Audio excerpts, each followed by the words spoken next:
Hey guys, in this video I'm going to show you how to fix chat is restricted in your region inside of Roblox Mobile. If you find this video helpful, please consider to like this video and subscribe to my channel. In saying that, let's just jump straight into the video.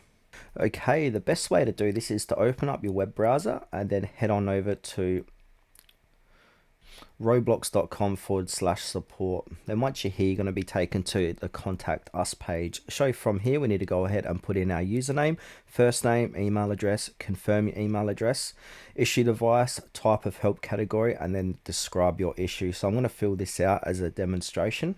So now it should look similar to this. So username, that's my username, first name, email address, device, I'm on an Android phone, type of help, and then how to change my location. Now in the message, put something along the lines as in, hi Roblox support, I'm having issues with my chat feature. It says chat is restricted in your region and I'm unable to send messages. Could you please help me fix this? Yeah, there is typos into that.